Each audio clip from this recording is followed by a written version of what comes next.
On ne peut pas aborder un sujet comme celui de la maladie sans souhaiter à nos téléspectateurs qui nous écoutent et qui passeraient évidemment, par la maladie un prompt rétablissement. Et j'espère que l'écoute de cette émission vous permettra de saisir qu'il est possible d'avoir de l'aide dans notre maladie. Lorsque quelqu'un est appelé à passer par l'épreuve de la maladie, la Bible nous dit qu'on peut traverser cette épreuve avec quelqu'un qui peut nous prendre par la main et nous aider à traverser cette douloureuse épreuve.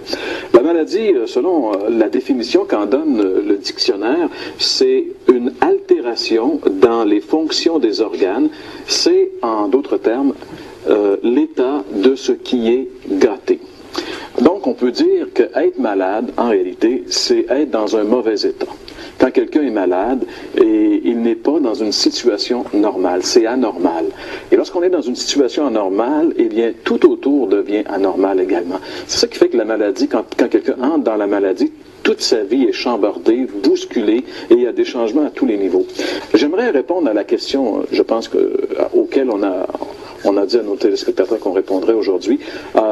Pourquoi et d'où vient la maladie?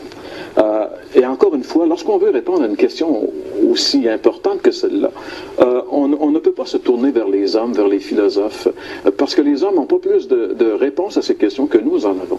On va se tourner vers la Bible, qui est la parole de Dieu. Et la Bible nous donne des réponses. La Bible peut nous satisfaire, parce qu'elle nous donne des réponses. Parce que la Bible, vous savez, c'est pas le livre des hommes, c'est pas un homme qui écrit la Bible, c'est le livre de Dieu. Dieu a choisi des hommes, les a inspirés et nous a communiqué ses pensées. C'est ça la Bible. Et alors, lorsqu'on se tourne vers la Bible, une des premières choses qu'on découvre finalement, c'est que Dieu a créé les hommes. Si on prend ce que les hommes disent, c'est que l'homme serait le processus de l'évolution, le produit de l'évolution qui remonterait jusqu'à un espèce de hasard, le Big Bang, etc. Mais la Bible dit non, la Bible dit que Dieu, un Dieu personnel, a créé l'homme, et lorsqu'il l'a créé parfait. L'homme était donc un être parfait, il n'était pas soumis ni à la maladie, ni à la mort. Il était aussi dans un environnement parfait. La Bible, dans la Genèse, dit que Dieu l'avait mis dans un jardin qui s'appelle Éden. On a déjà tous entendu parler du paradis terrestre. Bien, l'homme était parfait, dans un état parfait, mais peu après la création, il s'est produit quelque chose, un événement catastrophique que les théologiens appellent la chute, c'est-à-dire que l'homme a désobéi à Dieu, et en désobéissant à Dieu a amené la déchéance sur lui-même et sur ses descendants. Malgré tout ce qu'on peut dire de ce que dit la Bible, en fait, le récit biblique, là, il est fondé, il est logique, intelligent et quand même tout à fait crédible, parce que c'est pas... C'est conforme avec, justement, ce qui se passe par l'histoire humaine. Si on refuse de croire les premiers chapitres de la Genèse, d'ailleurs les 9 premiers chapitres de la Genèse qui ont été mis en doute par bien des gens, mais si on refuse de les accepter, tout le reste de la Bible s'écroule. Parce que c'est le fondement. C'est le fondement. Et c'est tout à fait incongru de croire certaines choses de la Bible et d'en rejeter d'autres. Ou bien on prend tout, ou bien on rejette tout. Alors, si on prend tout, on est obligé de voir que la Bible répond aux questions fondamentales au début, parce que tout s'est joué au début de l'histoire de l'humanité. Et j'aimerais justement, avec nos amis qui nous suivent chez eux, lire un verset dans le livre de la Genèse, chapitre 2, le verset 17. Alors Dieu a créé l'homme, il l'a placé dans le jardin, et ici il lui dit, tu ne mangeras pas de l'arbre de la connaissance du bien et du mal, car le jour où tu en mangeras, tu mourras certainement. Dieu dit, le jour où tu en mangeras, tu mourras certainement. Donc la mort, on en a parlé la semaine dernière, la mort c'est une expérience qui était inconnue pour Adam et Ève. Ils ne savaient pas c'était quoi la mort. Ils ne savaient pas non plus ce que c'était que la maladie. Parce que quand Dieu a dit à Adam, le jour où tu en mangeras, tu mourras, François nous a bien rappelé la semaine dernière que Adam n'est pas mort immédiatement. Mais à partir de ce moment-là, dans l'organisme d'Adam, il s'est introduit un processus de dégénérescence. C'est-à-dire que même s'il n'est pas mort maintenant, le compte à rebours de sa mort a commencé. La mort par la maladie a commencé à faire son œuvre. Exactement. Parce que la maladie, finalement, c'est la mort qui travaille dans l'individu. Et ce qu'on peut voir également, c'est que la maladie n'est pas juste au niveau physique, mais elle est aussi au niveau moral, au niveau psychique, si on veut. On peut être malade physiquement, dans notre corps, mais on peut être malade dans notre âme également. Et une des preuves, j'en veux pour preuve que quelques temps après que justement Adam et Ève ont perdu la bénédiction de Dieu, la communion avec Dieu, suite à cela, ils ont eu des enfants et Ils ont eu 2 fils, et le premier a tué le second. Et on voit déjà un meurtre. Donc, Adam a été confronté à la mort. Il a vu son fils, François nous parlait au début d'émission, une chose terrible, c'est de savoir que peut-être un de nos enfants meurt avant nous. Mais Adam a vécu ça. Il n'est pas mort avant son fils, mais il a vu son fils mort. Et là, il a été confronté à la mort. Il a vu les conséquences de son geste qu'il avait posé. Maintenant, Adam était malade, ses enfants, il y a eu une maladie mentale, parce qu'on ne tue pas quelqu'un si on est, tu sais, je veux dire, il y a quelque chose qui ne fonctionnait pas. On n'aime pas les gens au point de les tuer, tu sais.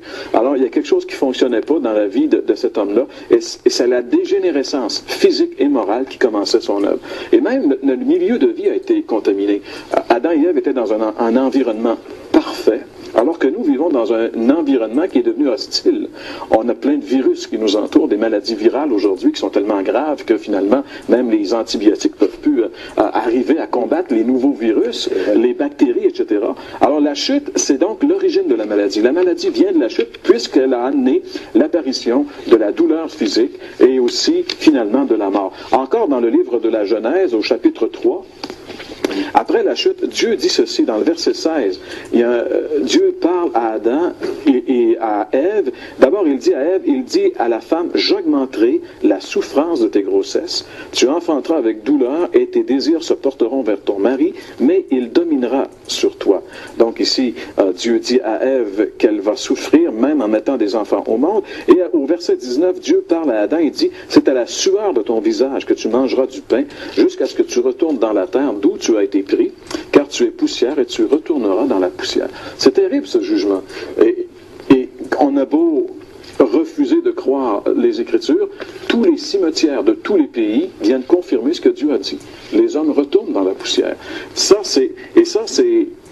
Avant de retourner à la poussière, très souvent, il y a toutes des étapes qui sont difficiles, les étapes de la maladie. Les maladies, les infirmités, les accidents, tout cela sont des signes caractéristiques de la déchéance humaine suite à la chute. Ça, c'est un principe général pour toute la race humaine. Il n'y a pas d'exception. Hein. Je veux dire, dès le moment où on vient au monde, on est sujet à la maladie. Mais j'aimerais juste porter une petite attention ici parce que on pourrait penser que, bon, si la maladie est suite au péché d'Adam et Ève, est-ce que si je fais un péché, automatiquement, je vais être malade? Ça, c'est une question, je pense, que les gens ont tendance à croire même. On voit même dans l'histoire, je pense, de la Bible, là, qu'il y a des gens qui ont cru ça. Et puis exactement. Un jour, Jésus, on peut lire cela, a rencontré, mais juste avant, j'aimerais parler d'un personnage qui est un des plus vieux personnages de la Bible que tout le monde a entendu parler, c'est Job. On dit pauvre comme Job, quoique c'était un des personnages les plus riches qui ait jamais existé.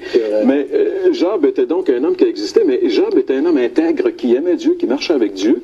Et la Bible nous dit quelque chose de bien spécial concernant Job, c'est qu'à un moment donné, le diable, qui est l'ennemi de Dieu et des hommes, est descendu sur la terre, a observé Job qui vivait d'une manière intègre, et alors Dieu, un jour, et ce qui était encore étonnant, la Bible nous étonne toujours, Satan se présente dans la présence de Dieu, et Dieu lui dit, as-tu vu mon serviteur Job? Franchement, il n'y a pas un homme sur la terre qui marche comme lui. Puis, alors, mais Satan, qui est l'accusateur, va vouloir intervenir contre Job. Et on lit, j'aimerais que les gens puissent lire avec nous, dans le livre de Job, chapitre 2, et le verset 7, ce que Satan va dire à Dieu concernant Job. Satan se retira de devant la face de l'Éternel, puis il frappa Job d'un ulcère malin depuis la plante du pied jusqu'au sommet de la tête. Job a été atteint d'une maladie incroyable, un ulcère qui couvrait tout son corps, qui l'a défiguré, qui a rendu la vie invivable. Méconnaissable aussi. Absolument, et même ses propres amis ont pris 7 jours avant de le reconnaître finalement. C'était incroyable. Mais tout cela vient du fait que dans les lieux spirituels, il se joue des choses qui souvent, pour nous, peut-être sont invisibles, mais sont là quand même. Mais un fait qu'on doit dire... On peut vraiment dire que le cas de Job, c'est pas mal particulier. Oui, ça nous donne aussi une idée d'où vient la maladie. Mais en général, le principe général que nous voyons dans la Bible, d'où vient la maladie vient directement de la chute. On peut dire donc que dès qu'on est un être humain, dès qu'on est un descendant d'Adam, c'est sûr, dès qu'on est un être humain, et de ce fait, on hérite d'une nature qui produit la maladie et la mort.